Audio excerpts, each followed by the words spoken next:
Résumé du livre Pourquoi personne ne m'en a parlé avant de Julie Smith. Julie Smith, psychologue clinicienne, partage dans ce livre les meilleures stratégies pour mieux gérer nos émotions, notre anxiété, nos pensées négatives et améliorer notre bien-être mental. Son but, mettre à la portée de tous les secrets de la santé mentale que peu de gens connaissent. Les 5 idées principales du livre. 1. Comprendre ses émotions pour mieux les gérer. Les émotions sont normales et nécessaires. Vouloir les éviter les rend plus puissantes. Il faut apprendre à les accueillir et les écouter, car elles ont un message à nous transmettre. Message clé. Ce n'est pas ce que tu ressens qui te freine, mais la manière dont tu y réagis. 2. Le pouvoir des pensées. Elles influencent ton comportement. Nos pensées ne sont pas toujours la réalité. Souvent, elles mentent. En prendre conscience permet de ne plus se laisser dominer et de choisir une réponse plus adaptée. Message clé. Prendre de la distance avec ses pensées, c'est retrouver son pouvoir. 3. La gestion de l'anxiété et du stress passe par l'action. L'anxiété est amplifiée par l'inaction. Plus on évite, plus elle grandit.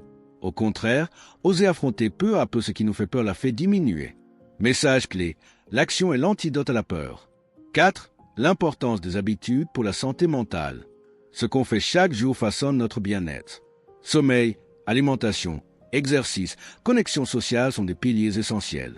Petites actions régulières, grands efforts temporaires. Message clé. Prends soin de ton esprit comme tu prends soin de ton corps. 5. L'acceptation de soi comme fondement du bonheur.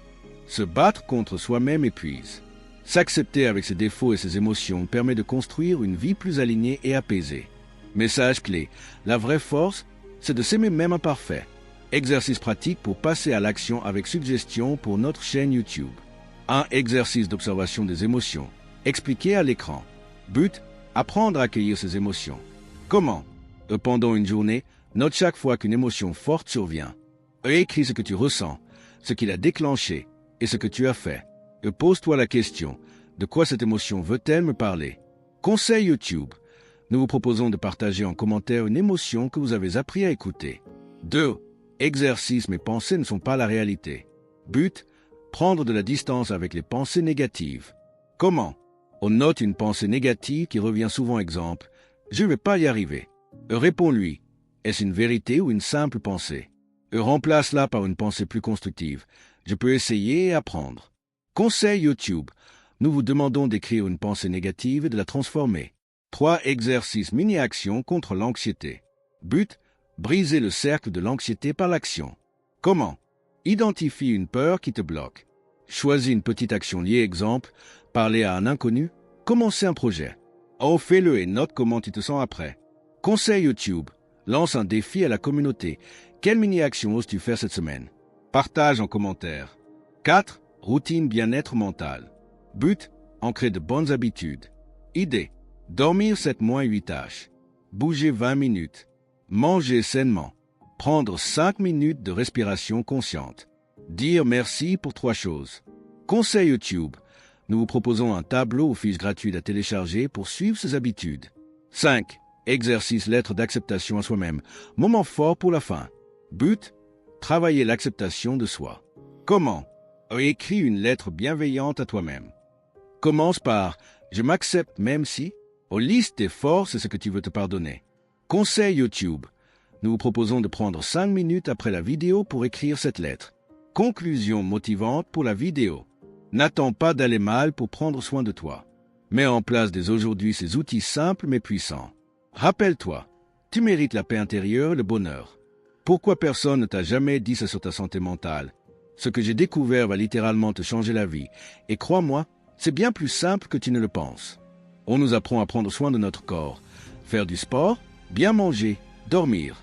Mais, qui t'a appris à prendre soin de ton esprit? Personne. Et pourtant, ton mental contrôle tout. Ton bonheur, ta confiance, ton énergie, même ta réussite.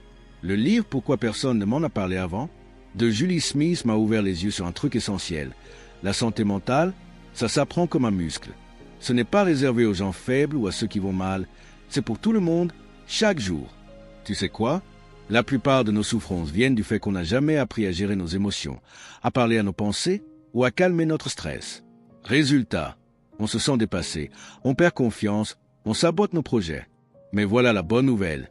Il existe des techniques simples, concrètes que je vais te partager aujourd'hui et qui peuvent t'aider à te sentir bien, à retrouver confiance et à avancer malgré les difficultés.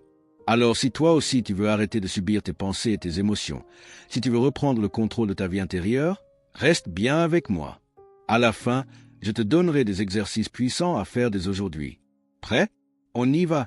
Voici les points clés essentiels du livre Pourquoi personne ne m'en a parlé avant de Julie Smith, résumé de façon claire et impactante pour un usage direct sur notre chaîne YouTube L'Art de réussir. Les 7 points clés à retenir du livre. 1. Les émotions ne sont pas nos ennemis. Elles sont des messagères. Beaucoup de gens pensent qu'ils doivent se débarrasser de leurs émotions négatives. Faux. Les émotions sont des signaux d'alarme qui nous informent de ce qui se passe en nous. Ce qu'il faut faire, apprendre à les reconnaître, les accepter et les comprendre plutôt que de les fuir. 2. Nos pensées ne sont pas toujours la vérité. Julie Smith explique que penser quelque chose ne veut pas dire que c'est vrai. Exemple, je ne suis pas capable, pas égal à réalité. Ce qu'il faut faire, remettre en question nos pensées, les observer et choisir de croire celles qui nous aident. 3. L'action est le remède contre l'anxiété. Quand on a peur, on a tendance à éviter. Mais l'évitement renforce l'anxiété. Ce qu'il faut faire, oser faire de petites actions courageuses qui nous confrontent à la peur, pour la diminuer peu à peu. 4. L'acceptation de soi. S'aimer avec ses imperfections. Vouloir être parfait nous détruit. La clé, c'est de se traiter avec bienveillance, même quand on fait des erreurs. Ce qu'il faut faire, parler à soi-même comme on parlerait à un ami qu'on aime. 5. Construire une boîte à outils pour aller mieux. Julie Smith partage plusieurs outils simples. Respiration profonde pour calmer le mental. Écriture pour libérer les pensées. Gratitude pour changer son regard sur la vie. Ce qu'il faut faire, avoir ces outils à portée de main, comme une trousse de secours mental. 6. Le rôle essentiel des habitudes quotidiennes pour la santé mentale. Notre mental va mieux quand notre corps va bien. Bien dormir, manger équilibré, bouger chaque jour, ou se connecter aux autres. Ce qu'il faut faire, intégrer ces actions comme des routines, même quand ça va bien.